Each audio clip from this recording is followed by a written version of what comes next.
Welcome to the Champion Mindset Collective podcast. Today we have an incredible journey to share with you.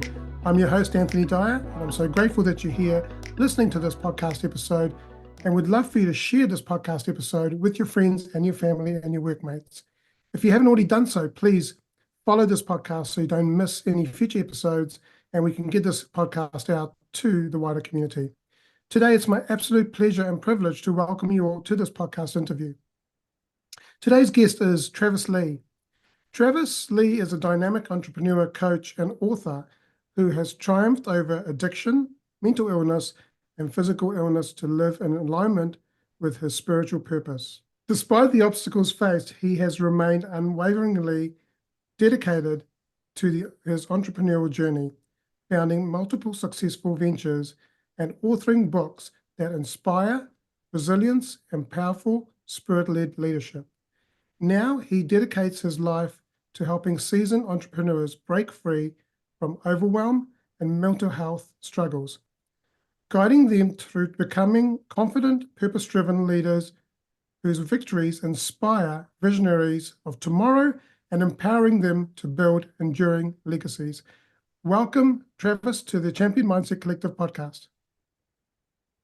Thank you for having me. I'm glad to be here. You're welcome. So tell us a little bit about your childhood upbringing, how you got to this point, and how you help your clients. Absolutely. So, as far as my childhood goes, I spent a lot of time struggling with my mental health, and I was exposed to the world of addiction at a very young age, was very predisposed to it, and um, I didn't have a lot of stable um, family environment to thrive in as a child. I moved around a lot, and there was a lot of back and forth on who was instrumental in raising me and what environments I should be in. And as a result, I was in a lot of places I shouldn't have been and dealt with a lot of abuse and um, just things a child shouldn't have to think about. And that really carried over into my journey of entrepreneurship and my career before that. Uh, as far as the decisions I made, a lot of them were rooted in a lot of resentment and just uh, that anger from everything that I've gone through and really not having anyone to go to for support. And so in my career, I found that my communication was very lacking in terms of being able to really connect with individuals. When I switched over fully to being an entrepreneur and living that lifestyle, I found it really lonely, especially on the aspects of mental health and being open with that because I saw that there weren't many people expressing how their mental health was doing, especially as an entrepreneur, because they don't tell you that everything that you are dealing with before carries over and you have to still juggle all of these things on top of now being a leader and having to make decisions and build a stable foundation for your business ventures. And after having dealt with my mental illness just skyrocketing and going to addiction uh, of substances and alcohol to cope with that, my health started to decline and spiraled out of control to the point where I ended up in the hospital paralyzed for a year. And at some point towards the end of that, I told myself that I would never again allow myself to not share my story and to not communicate exactly what it is that I'm struggling with because there's someone else out there dealing with the same thing, thinking Mm. that there's no one there for them or that no one cares. And that's how I got into the work I do now, helping those seasoned entrepreneurs really gain back their confidence and be able to lead in a way that not only helps them to get control over their mental health, but allows them to create a safe space for those next generations to come into an environment that feels open and welcoming for them to be vulnerable and make human connections that are rooted in just honesty and introspection and the ability to really look within and see what is actually going on before it's too late. Mm, mm. Wow. Yeah, absolutely. Introspection is so important to know what's happening internally, and so many people look externally rather than looking internally. Mental health illness is it's growing rapidly. Tell us a little about, share us a moment when you realized that forgiveness was essential for moving forward in your life and living your purpose. When I was moving from being in the hospital and trying to recover and really regain my life, uh, one of the biggest things I realized was that I had spent so much time, even in my business ventures, just being resentful and carrying this weight of anger, and it hindered a lot of my relationships and a lot of my interactions and abilities to expand my reach.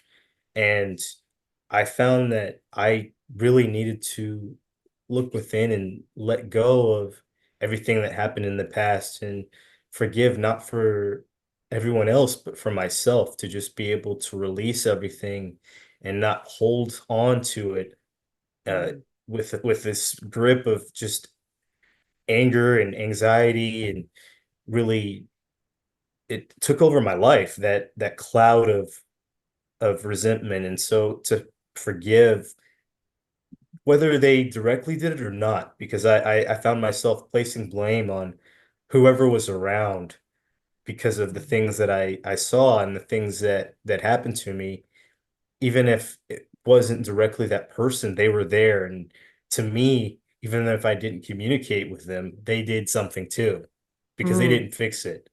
mm, So I really had to look within and give myself that power back to be able to live and to be able to carry myself confidently in a way that wasn't hindering everything that I had going on, mm, because that resentment does carry into business ventures and daily relationships, whether they're personal or professional.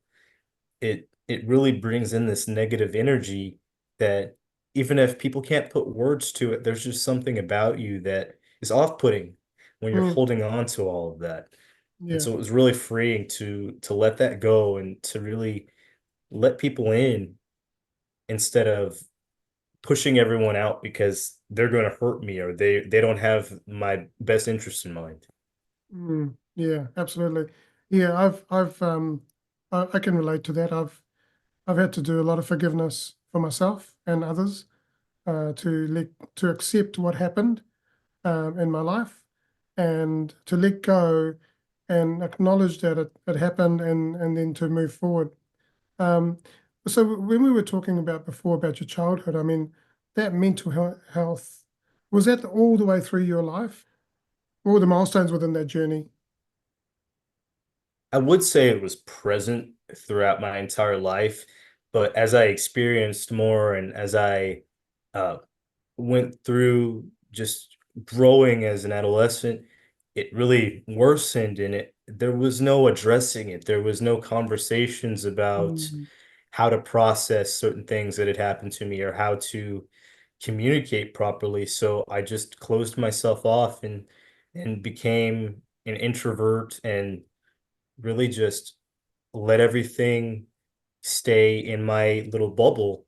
And it just grew and grew. And as I gained more experiences, especially into adulthood, I then was dealing with the issue of not really being able to effectively communicate.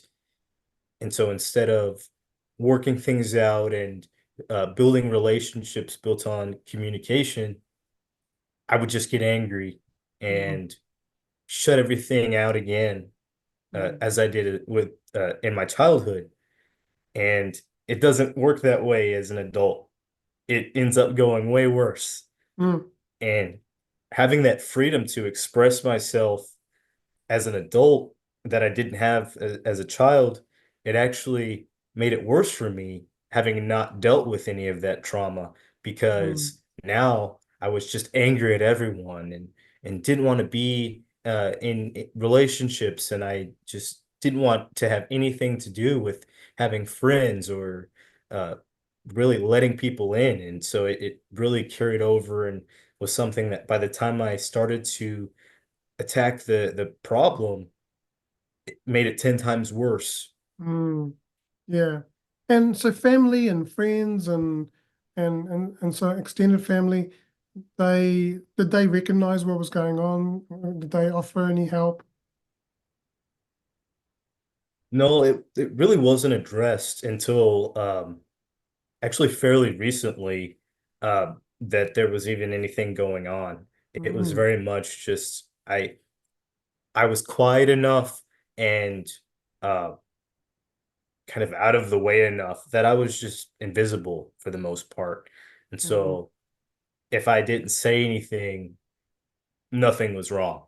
And even if mm. I did, most of the time it was just brushed off or I was just complaining. So eventually I just stopped saying anything at all and kept it all in. Yeah. And when you keep it in, it's got to come out at some point, right? It's got to, the pressure builds up and then it bursts. How's your faith played in helping you forgive the past and transform your life into one that's purpose driven with leadership?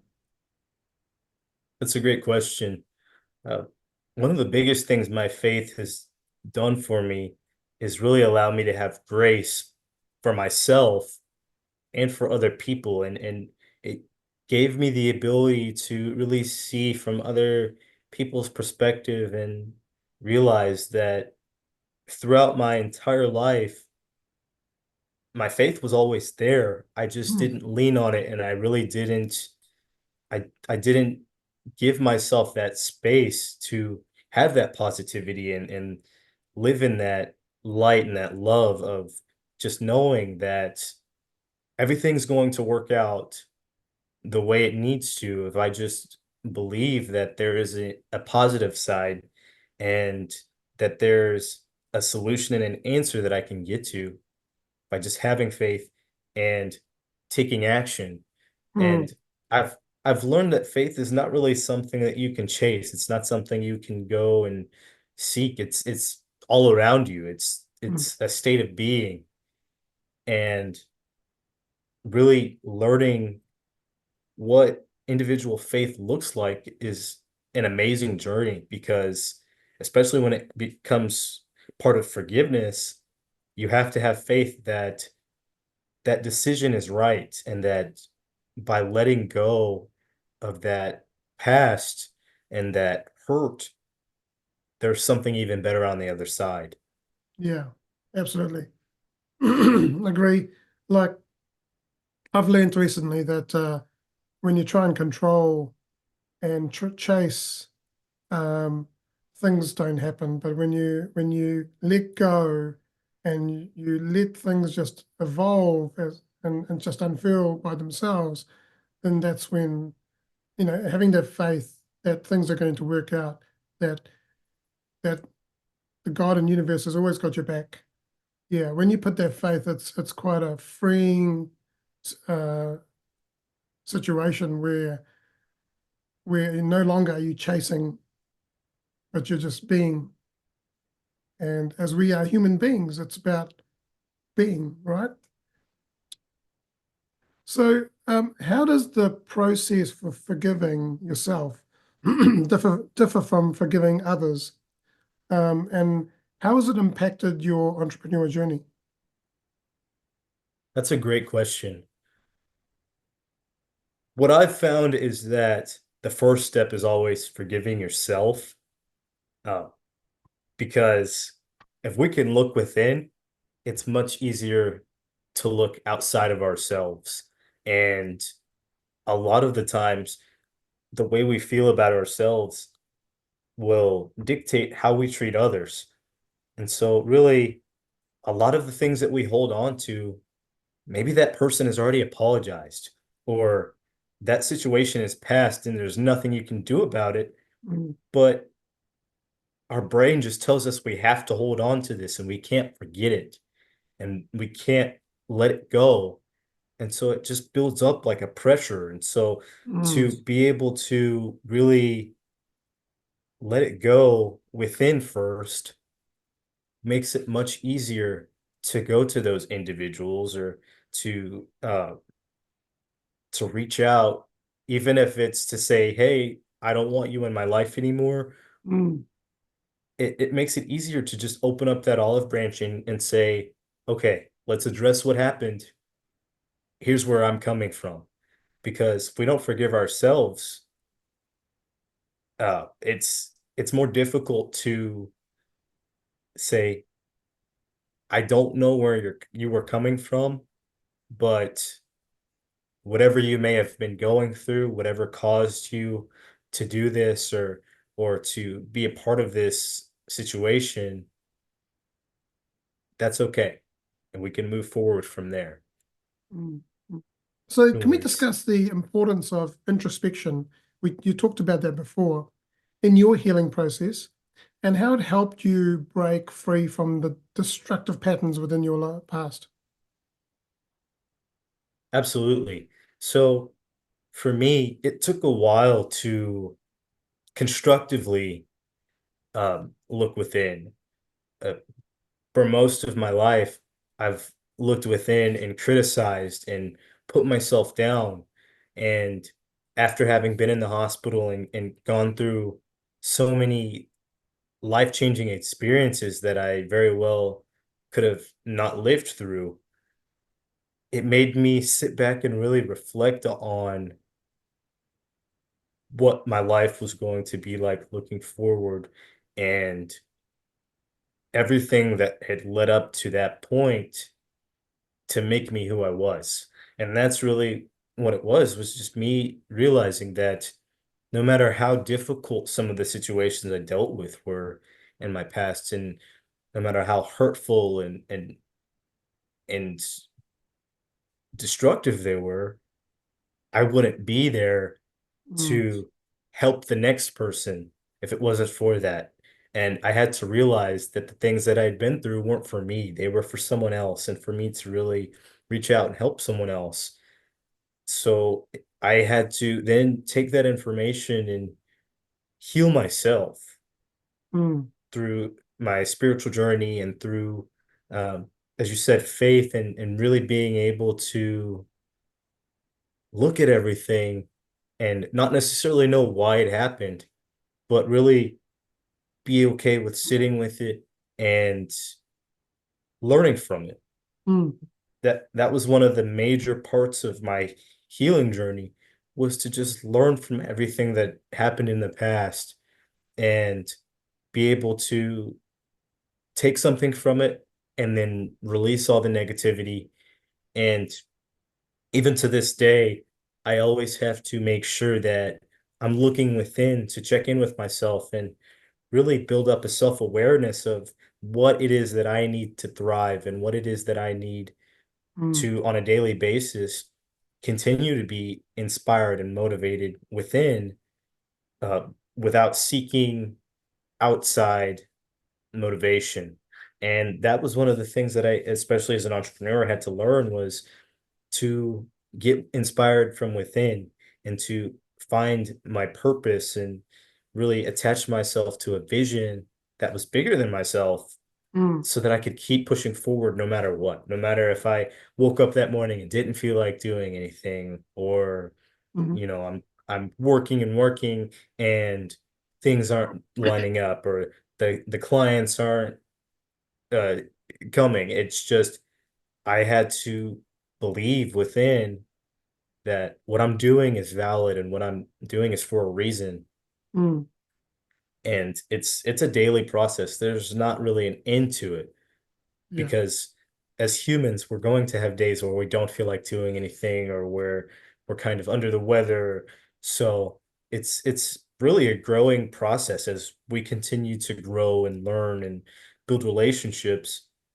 That's one of the amazing things about building human connections is we can always go back and reflect on how we're treating people, how we're treating ourselves, and really understand ourselves better so that we can serve others and allow ourselves to build lasting relationships.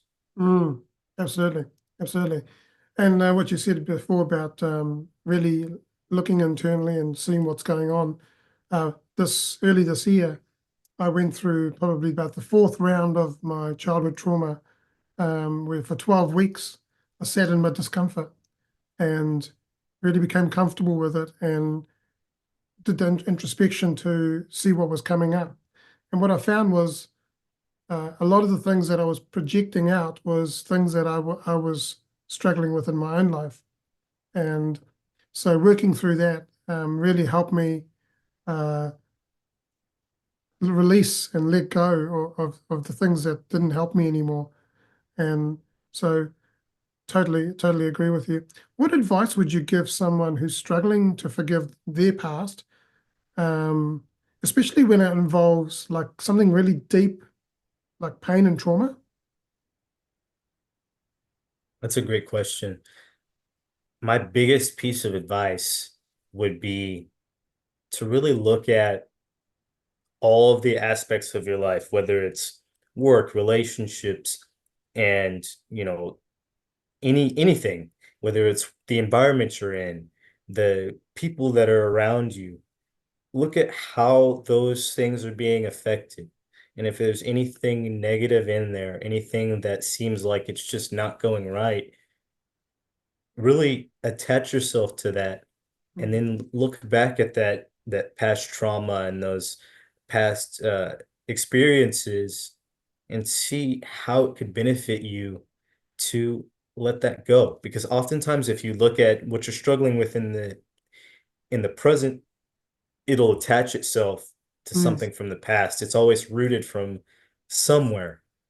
And so to really go through those current problems, you'll have to let that stuff go. And mm, it's the easiest way to do that is to picture what it's like to live in that forgiveness, what it's like to live in that faith that everything's going to be okay and you don't have to live by your past anymore. And just picture what it smells like to be free from that, what it tastes like, what the air feels like, what colors you see, everything tangible that you can picture that's positive, attach that to that feeling or that trauma and give it something positive so that letting go of it doesn't feel like you're having to drag yourself free of something heavy. It just feels like you're releasing a balloon almost. And it's more of just something that settles you. mm. It's about being consistent, I guess, and learning to see what's coming up and then learn from that experience and then let go of the things that don't help you. Yeah. Um, Absolutely. so how has forgiving your past enabled you to empower others, particularly seasoned entrepreneurs facing their own mental health challenges? Great question. For me, it's really allowed me to see from the other side, whether it's, on my day-to-day life, just interacting with people, but especially as a coach, it allows me to sit back, put away my past, put away everything that would cloud my judgment or make me uh, give a decision or a judgment based off of something that I already know. Mm, I really have to step back and be able to be a non-partial person in that entrepreneur's life. So I have found that it's really easy to just say, "Oh, well, yeah, I dealt with this. I've experienced that," but it's not really about that. It's about connecting with that individual in a way that allows them to feel that they have a safe space and that they have the ability to actually go forward.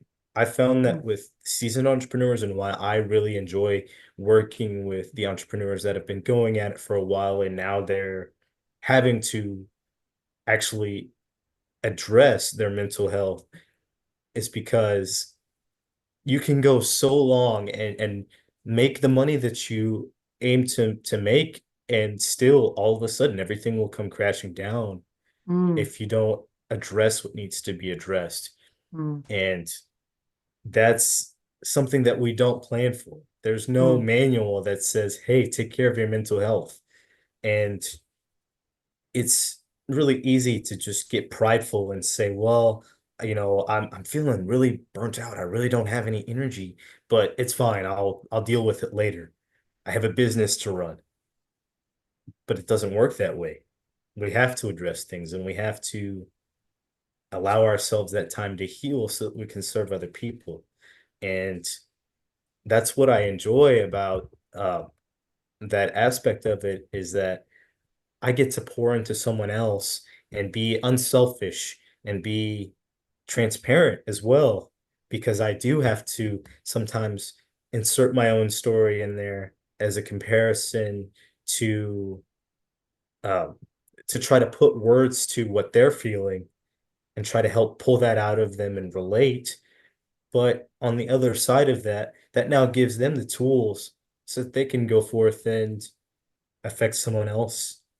And mm, my biggest goal is to not necessarily just only work with those experienced entrepreneurs, but have it trickle down into the younger generations who are having those visions of uh, innovation and leadership, for them to be able to have a space where from the beginning they don't have to worry about not communicating or not being able to be vulnerable out of fear of being judged or being seen as less of a business owner or less of an entrepreneur, because mental health is part of it and mental health is part of life in general.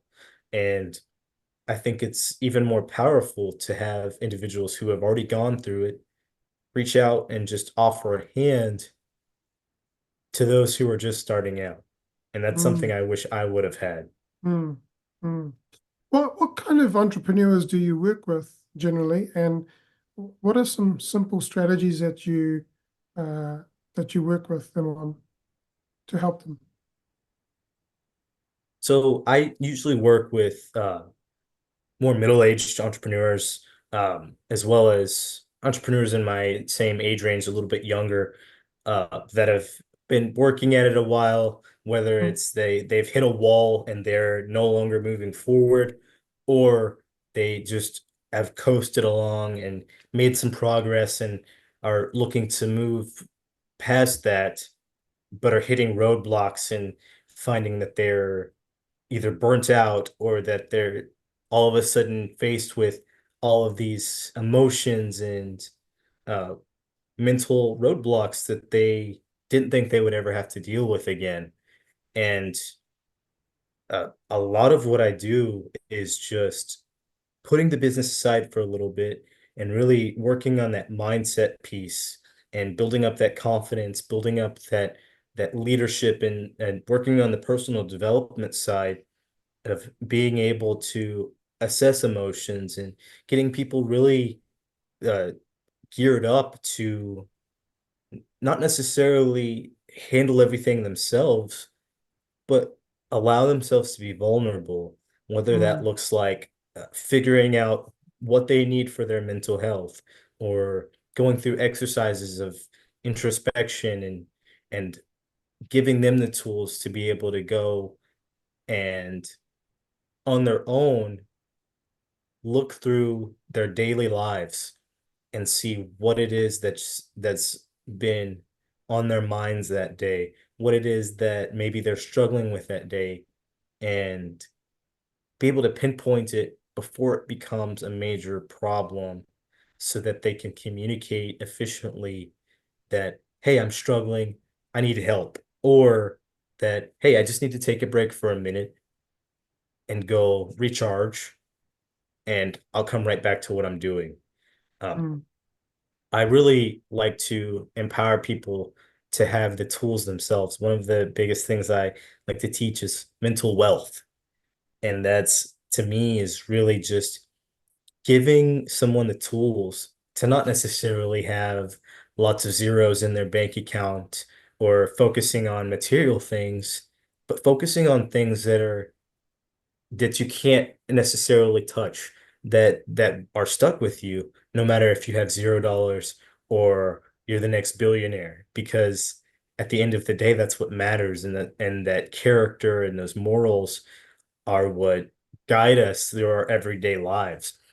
And it's much more rewarding to be able to feel at peace and to be able to problem solve and build relationships in a way that's healthy, and to be able to acknowledge what you've been through and share that story with others so that you can be open and vulnerable, but to mm, also grow through them.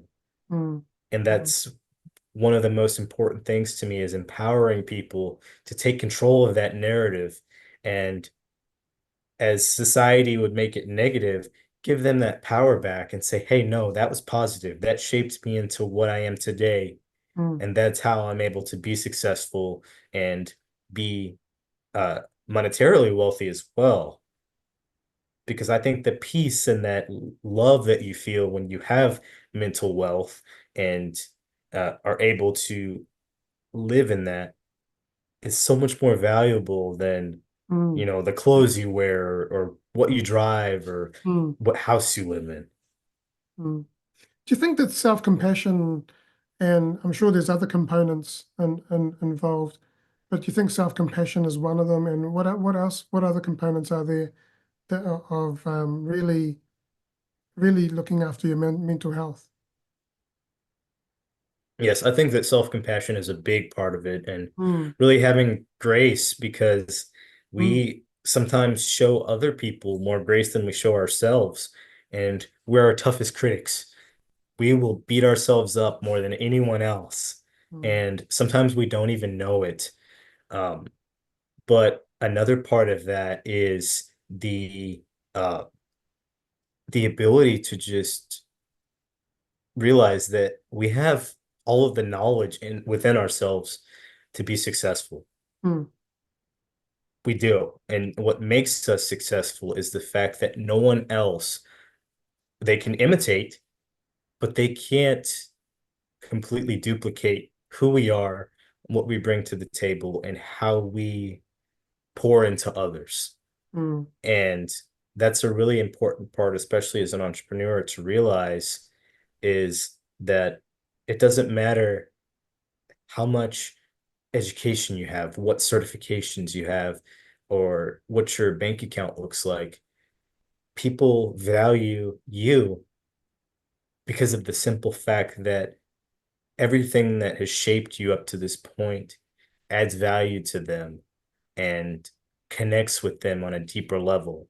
mm, Um, Another interesting thing that I've enjoyed really exploring more is really just the awareness of being able to not only see other people on a deeper level, but to take ourselves out of it and not compare mm, when we're listening.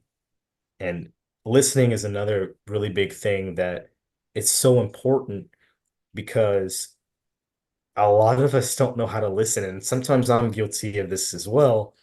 It's easy to get into the habit of listening to give a response, but there's so much power in listening to actually hear someone and feel their emotions and really connect with them in a way that you can then go back and add value to them without it being attached to your motives or your goals for that conversation or that interaction.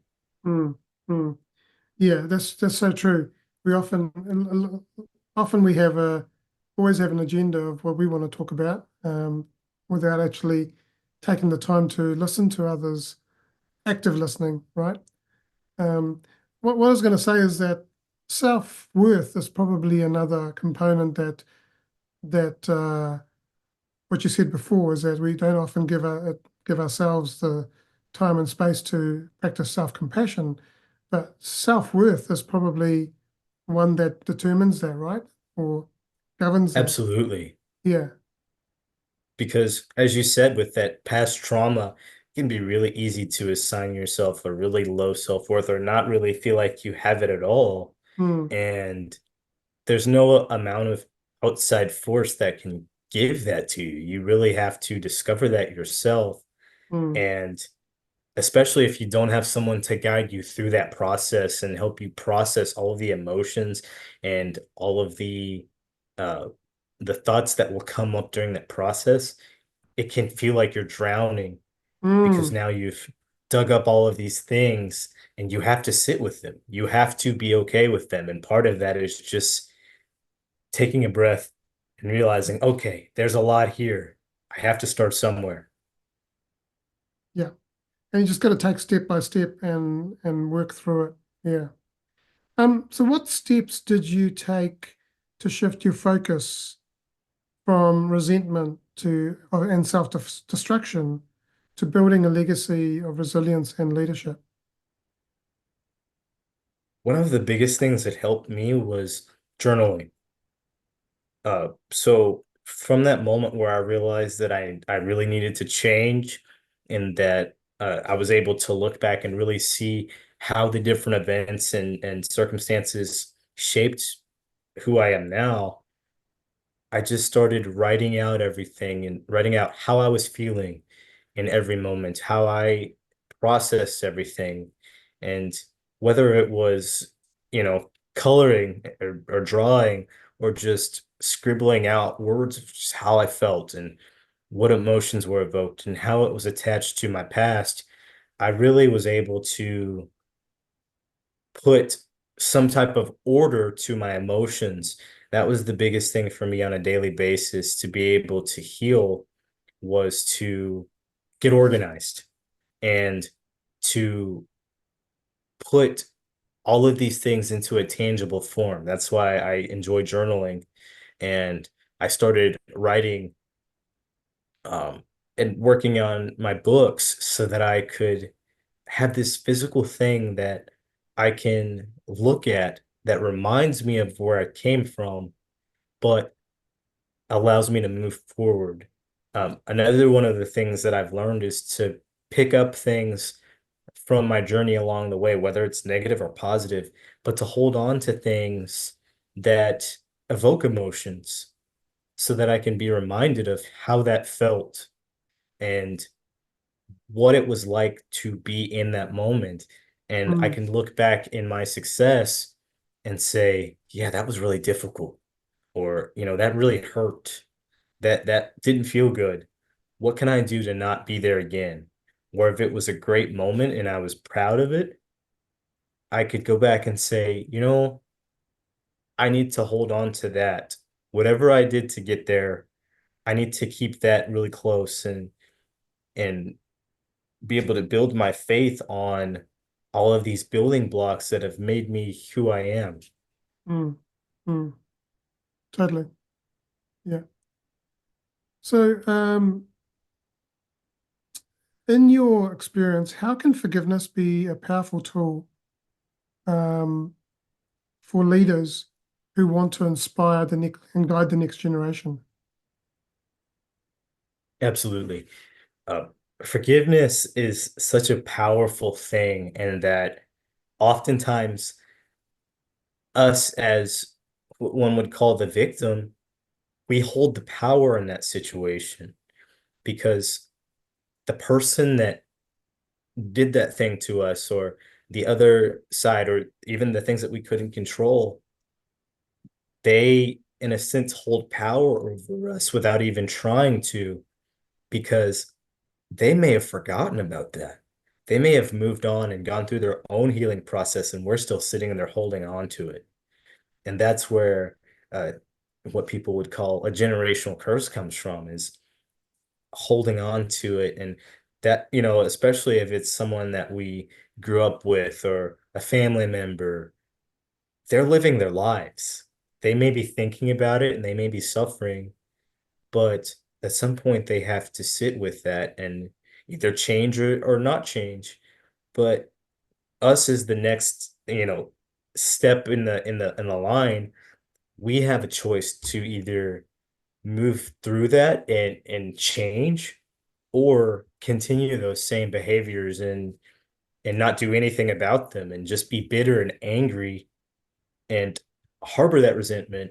And that will essentially be dispersed out into our children and every relationship that we build, especially as leaders. When we harbor that resentment, we then go on to create a toxic environment for those who we're leading, because we don't give them the grace that they deserve and the praise that they deserve, mm, and allow them to feel heard and valued, because we don't value ourselves as much, as we haven't forgiven and we haven't let go of that resentment and anger, because we're hurting ourselves by holding on to all of that. mm, It may not look like it directly, but all of mm. that anger, negativity, and that resentment just wears down on us. Yeah, And that really hinders our ability to be a great leader and to inspire. yeah. I see. I've seen over the years, having worked in corporate world, so many leaders or managers who are probably really amazing people at home. But when they come to work, they're just a totally different person, and uh, and they're not able to show the empathy and compassion for others. What are your thoughts on that?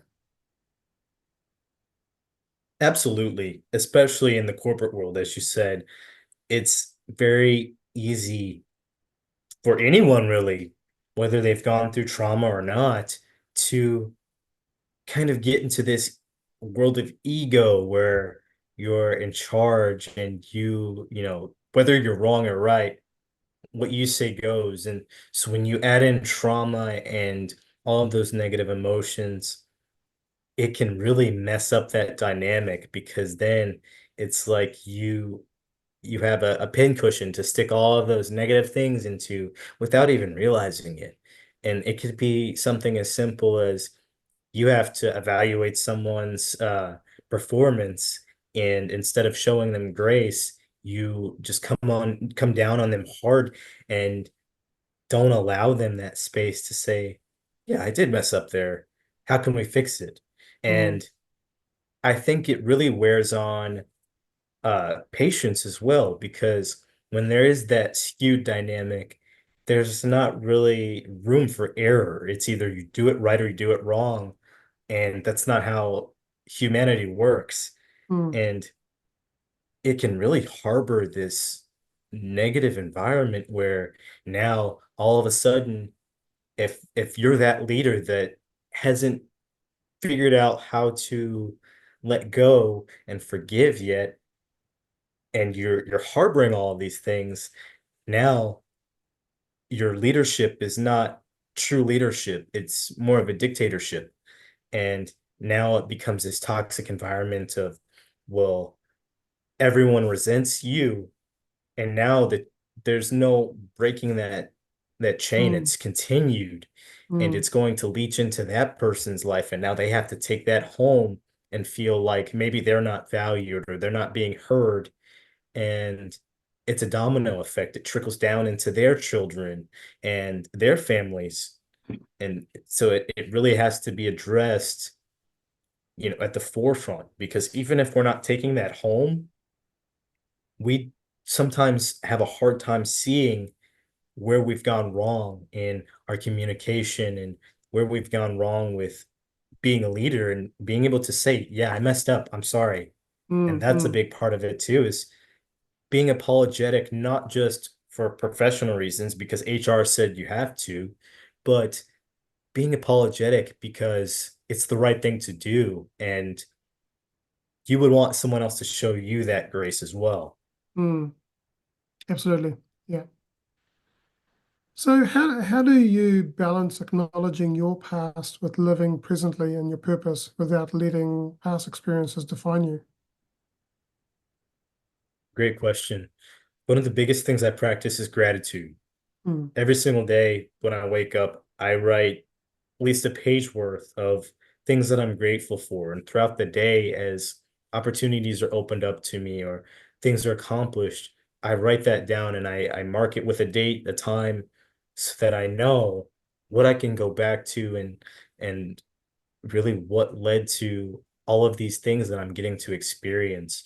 And as far as the past, especially when I'm struggling and I'm feeling like I'm really having a rough day or I'm not getting as much progress as I should be, I go back and I give the past grace.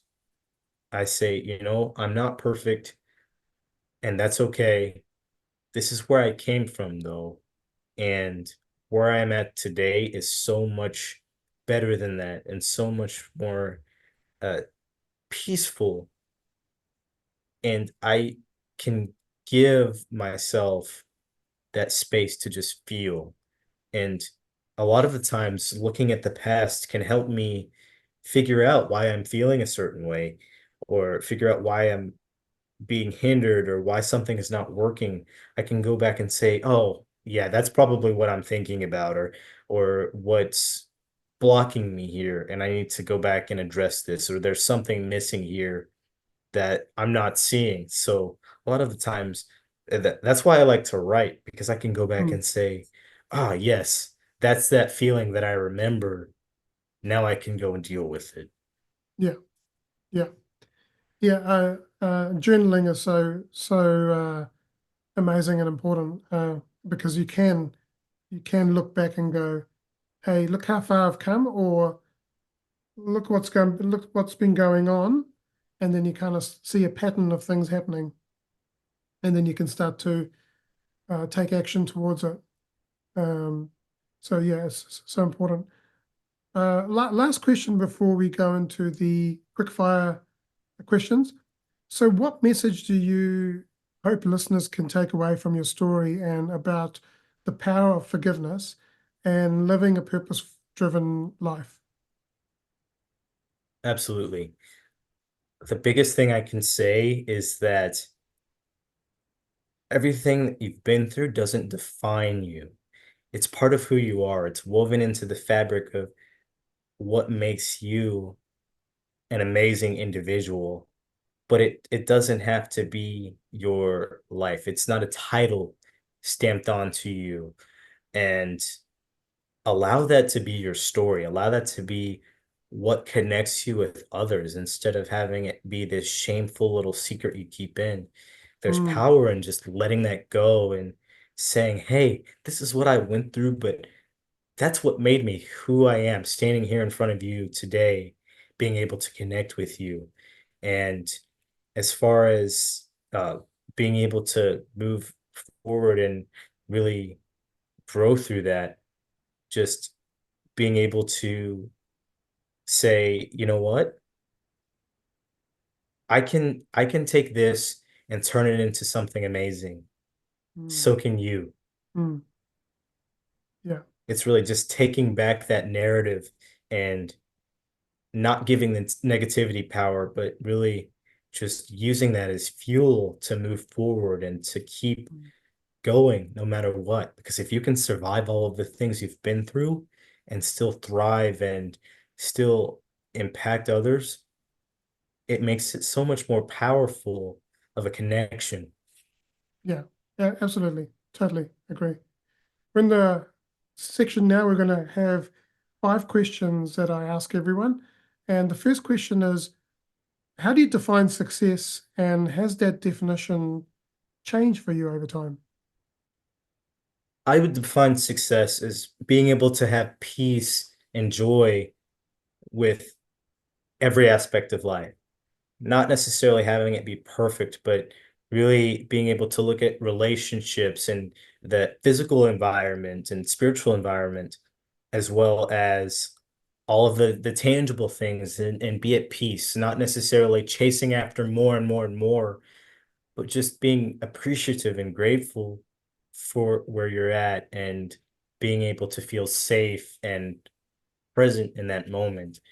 That really shifted for me, especially as an entrepreneur, because when I first really dove into the lifestyle of being an entrepreneur, a lot of what I deemed success was based off of what I saw around me. And a lot of that was, a nice car, a nice house, a beach vacation, and all of these shiny things are being well refined, or at least in appearances, when success is imperfect.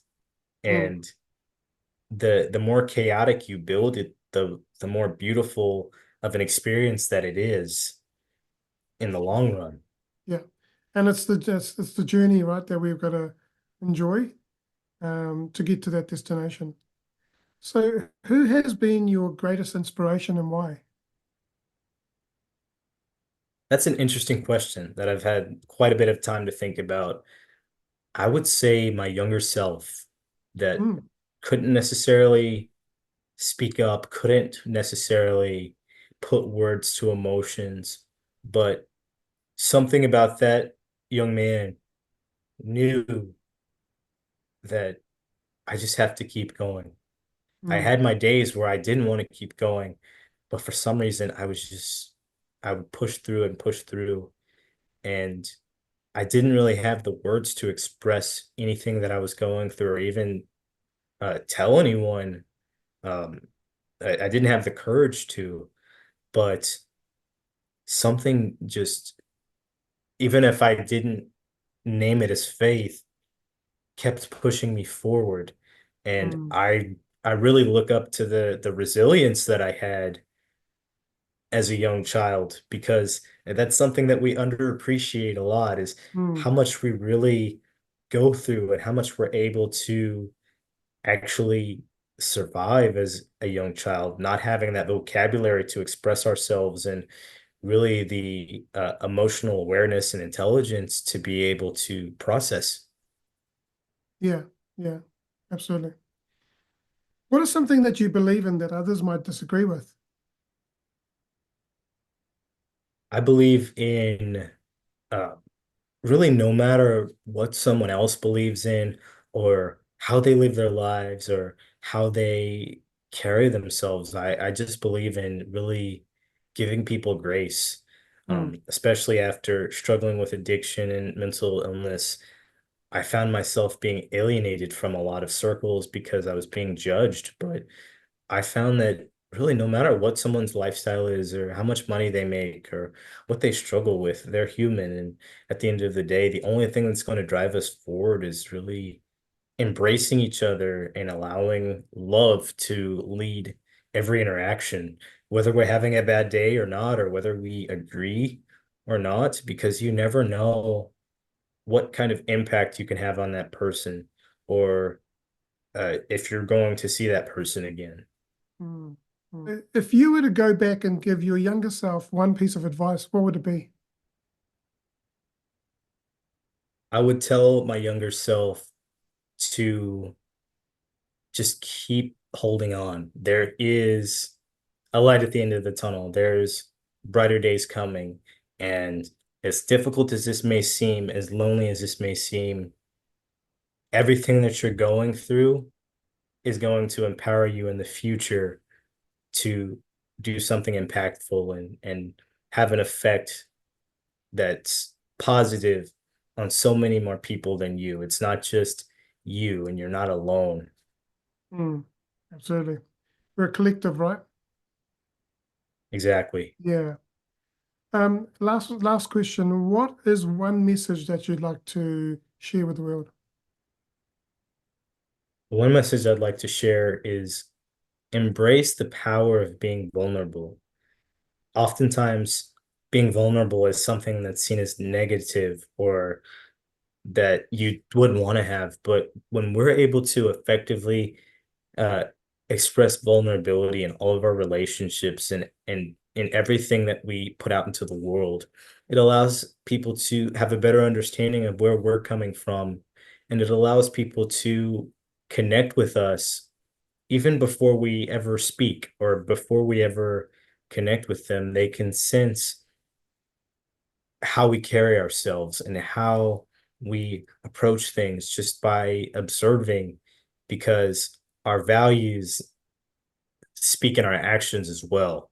Mm. And when we're closed in, it can be very difficult for others to really connect or see the value in what we've gone through because they don't know. And the human nature is to make assumptions and make judgments without actually knowing all the details. When we are vulnerable, we give that power back to ourselves of having control over what is put out into the world about us. And we take away a lot of that guesswork because we can actually just level with people and connect and take away those barriers of um, income or status or any of these social things that would divide us. We can meet as humans and share our experiences instead of safeguarding them. Yeah, yeah, totally. Totally. Thank you so much for joining me on this podcast episode with the Champion Mindset Collective. What I'd like to ask is, do you have any programs or events or anything that you're running at the moment that people who are listening to this podcast episode may be inspired and want to join you on those programs? And how can people get hold of you? So I'm working on new programs at the moment, so it'll be quite a while for that. But the best way to find me is on Facebook, just Travis Lee, and LinkedIn as well. Great. What we'll do is we'll put those links into the podcast description so that they can click on those and get to your pages. So thank you so much, Travis, for joining us today. And for you guys listening out there, make sure that you share this episode with your friends and family and workmates or someone that could benefit from listening to this episode. And if you haven't already done so, please follow this podcast so that you don't miss any future episodes and we can get this podcast out to the wider community. So champion your life, champion your greatness, and have an amazing day. And remember, you are worthy.